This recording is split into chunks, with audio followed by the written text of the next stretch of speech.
চোখটা কেন আয়েশা লাল হয়ে যায়? আমাকে কারণ দর্শাও। আম্মা আয়েশা বলে, ইয়া রাসূলুল্লাহ, ইয়া হাবিবাল্লাহ, এখন বলবো না গো নবীজি, পরে বলবো, গোসলটা সেরে নেন। আল্লাহর নবী বলে, আয়েশা যতক্ষণ পর্যন্ত কারণ না দর্শাইবা ততক্ষণ পর্যন্ত আমি গোসল করবো না। এবার আয়েশা বলেন, ওগো নবীজি, আপনার জল চোখের নিচে আমার পাও পড়ে গিয়েছে, আমার পাও পড়ার কারণে আমার পাও পানি রক্ত প্রবাহিত হইতেছে।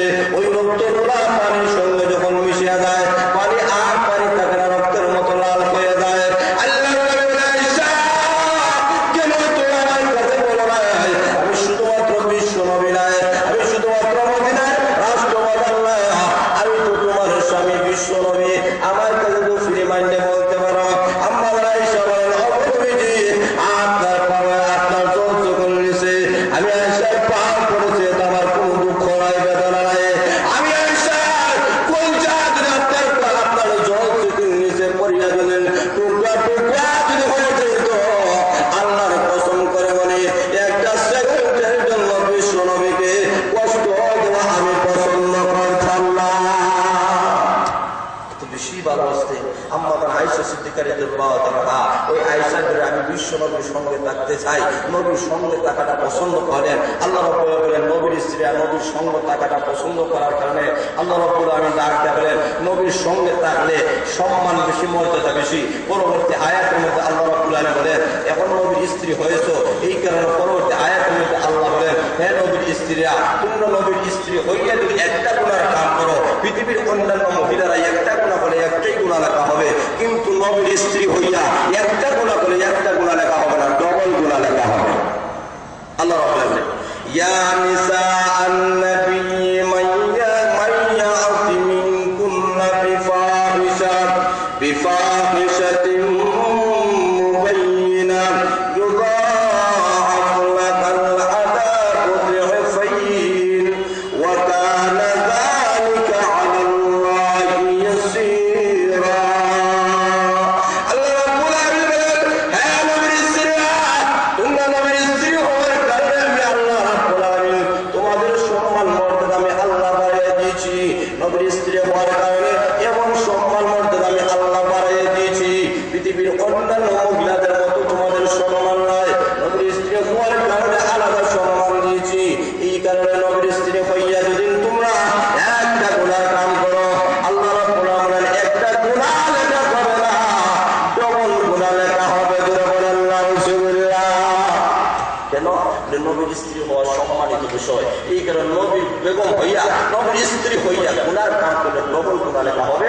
পরবর্তী আয়াত আল্লাহ রাব্বুল বলেন, নবীর স্ত্রী হইয়া যদি একটা নেকির কাজ করো, আল্লাহ রাব্বুল বলেন অন্যান্য মহিলারা একটা নেকি করলে একটাই নেকি দেওয়া হবে, কিন্তু নবীর স্ত্রী হওয়ার কারণে আল্লাহ বলেন ডবল নেকি দেওয়া হবে। জোরে বলেন সুবহানাল্লাহ।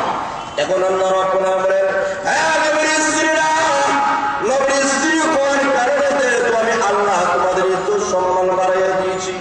এই কারণে আমি আল্লাহ তোমাদেরকে 5টা কর্মসূচি আমি আল্লাহ দান করে দিলাম। এই 5টা কর্মসূচি যদি তোমরা পালন করতে পারো, দুনিয়াতে ইজ্জতের জিন্দেগি ভাবে কোনো কালে জান্নাতবাসী হয়ে যাবে। আল্লাহ রাব্বুল আলামিন 5টা কর্মসূচির চলক কর্মসূচির কথা বলেছেন। 1 নম্বর কর্মসূচি হলো আল্লাহ রাব্বুল আলামিন বলেন, ইয়া নিসা আন-নবী লাস্তুন্না কাআহাদিন মিনান নিসা ইন ইত্তাকাইতুন্না ফালা তাখদা'না বিল কওল ফায়াতমা'a আল্লাযী ফী কলবিহি মারাদ ওয়া কুল্লা কওলাম মা'রুফা। আল্লাহ রাব্বুল আলামিন বলেন, 5টা কর্মসূচি আল্লাহ রাব্বুল আলামিন তোমাদেরকে দিয়েছে। প্রথম কর্মসূচি হলো, কে নবীর স্ত্রীরা, তোমরা অন্যান্য মহিলাদের মতো নয়, তোমাদের সম্মান মর্যাদা আমি আল্লাহ আলাদা করে দিয়েছি। এই কারণে প্রথম কর্মসূচি পালন করতে হবে। কর্মসূচি হলো, আল্লাহ রাব্বুল আলামিন পুরুষের সামনে কথা বলা নিষেধ করে দিয়েছেন। হ্যাঁ, যদি ও কথা কোনো সময় বলতে হয়, আল্লাহ বলেন স্বাভাবিক অবস্থায় কথা বলবে না, মধুর সুরে কথা বলতে পারবে না, কর্কশ সুরে কথা বলতে হবে। কারণ মধুর সুরে কথা বললে কি হবে? আল্লাহ রাব্বুল আলামিন বলেন, ফায়াতমা'a আল্লাযী ফী কলবিহি মারাদ, যাদের অন্তরে বেমার আছে তাদের অন্তরের বেমার আরো বাড়িয়া যাবে। এই কারণে আল্লাহ রাব্বুল আলামিন বলেন,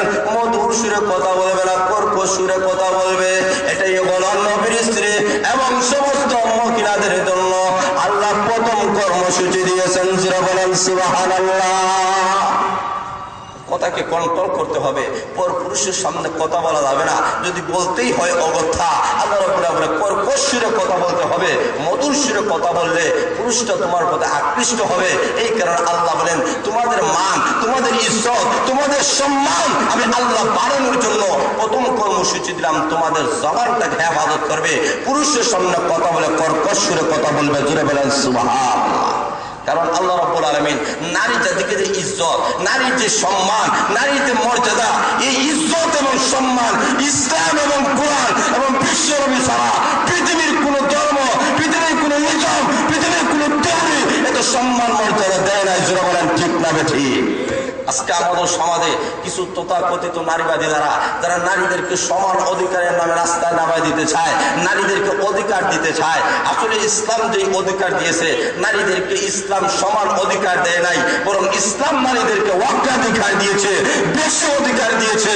কোরআন নারীকে বেশি অধিকার দিয়েছে, বিশ্বনবী নারীকে বেশি অধিকার দিয়েছে।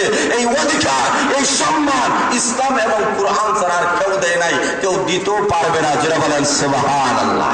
এই কারণে আল্লাহ রাব্বুল আলামিনের প্রথম কর্মসূচি হলো যে হে নারী জাতিরা, তোমাদের জবানটাকে তোমরা হেফাজত করো, পর পুরুষের সামনে কথা বলিও না, যদি বলতেই হয় অগত্যা কর্কশ সুরে কথা বলতে হবে। এটাই প্রথম কর্মসূচি। যারা বলেন সুবহানাল্লাহ।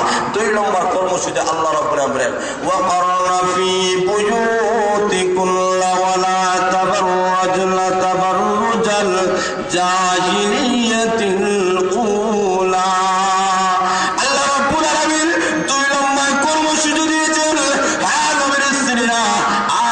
সমস্ত মহিলারা তোমরা তোমাদের ঘরের মধ্যে অবস্থান করো। ও নারী জাতি, ঘরকে আমি আল্লাহ কর্মস্থল বানাইলাম। ঘরে থাকলে তোমাদের সম্মান হবে, তোমাদের মর্যাদা হবে। ঘর থেকে তোমরা বাইর হইও না, এই ঘর করে তোমাদের কর্মস্থল। ঘরের মধ্যে যতদিন পর্যন্ত নারী থাকবে ততদিন পর্যন্ত নারীরা দর্শিতা হবে না, ততদিন পর্যন্ত নারীদেরকে ইফতিজিং করা হবে না। আজকে আমাদের সমাজের দিকে তাকায় দেখেন, পত্রিকা খুললে দেখা যায় 6 বছরের শিশু থেকে নিয়ে বৃদ্ধা পর্যন্ত, 80 বছরের বৃদ্ধা পর্যন্ত দর্শিতা হয়। যারা বলেন ঠিক না বেঠিক? যারা বলেন ঠিক না বেঠিক? এই যে দর্শিতা হয়, এই দর্শিতার মেন কারণ হলো নারীরা করে থাকে না।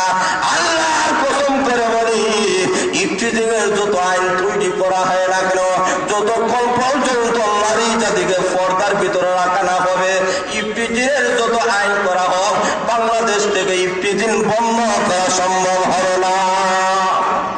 যেরকম ঠিক না বেঠিক? আজকে আমাদের দেশের মধ্যে আইন আছে না, ইফতিজিং করলে এই শাস্তি, আজকে নারীদেরকে এই করলে সেই শাস্তি, সেই করলে সেই শাস্তি, বিভিন্ন ধরনের শাস্তি আইন প্রয়োগ করা হয়। সকল আইন দ্বারা নারীদেরকে কখনো ইফতিজিংয়ের হাত থেকে, দর্শিতার হাত থেকে, নারীদেরকে অপমানের হাত থেকে রক্ষা করা সম্ভব হবে না, যতদিন পর্যন্ত না নারীদের পর্দার বিধান পালন করা না হবে। যারা বলেন ঠিক না বেঠিক?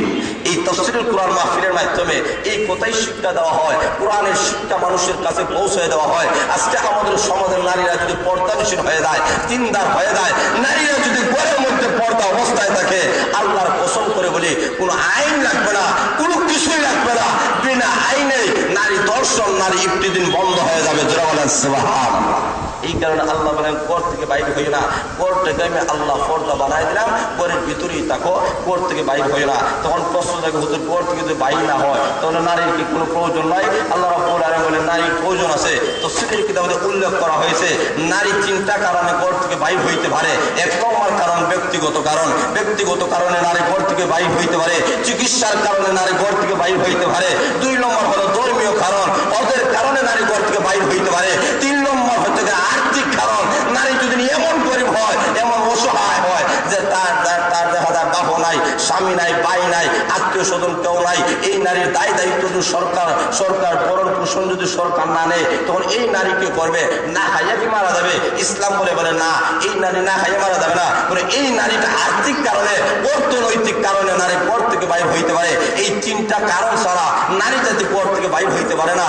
আল্লাহ বলে এই 3টা কারণে যদি নারী জাতি পর থেকে বাইর হইতে হয়, আল্লাহ রাব্বুল আলামিন কর্মসূচি দিয়েছেন। কর্মসূচি হলো আল্লাহ রাব্বুল আলামিন বলেন ওয়ালা তাবাররাজনা তাবাররাজনা তাবাররুজাল জাহিলিয়াতিল উলা, জাহিলিয়াতের যুগে মহিলারা বেপরদা অবস্থায় যেমন বাইর হয়, এইভাবে তুমি বাইর হয় না, কারণ তুমি মুসলমানের নারী, তোমার সম্মান মর্যাদা আল্লাহ দিয়েছেন। বেপরদা অবস্থায় তুমি বাইর হয় না, যখন বাইর হবে আল্লাহ রাব্বুল আলামিন পর্দা অবস্থায় বাইর হবে।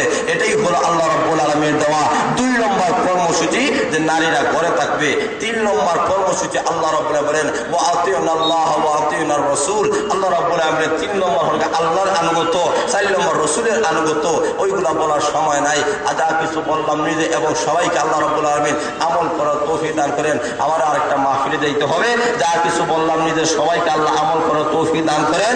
আর আজকে রব্বুল আলামিন আল্লাহ আপনাদেরকে আমাদেরকে যেন সবাইকে এই তাফসীরুল কুরআন মাহফিলে আসা এবং বসা সবগুলোকে যেন আল্লাহ কবুল মঞ্জুর করে। তাফসীরুল কুরআন মাহফিলটাকে যেন আল্লাহ কবুল মঞ্জুর করে। তাফসীরুল কুরআন মাহফিলের সভাপতি, সেক্রেটারি, বিশেষ করে আল্লাহ যারা টাকা পয়সা দেওয়া সর্বাত্মক সহযোগিতা করেছেন, আল্লাহ প্রত্যেককে যেন কবুল মঞ্জুর ফরমায়। সবাই বলেন আমিন। ওয়া আখিরু দাওয়ানা আলহামদুলিল্লাহি রাব্বিল আলামিন।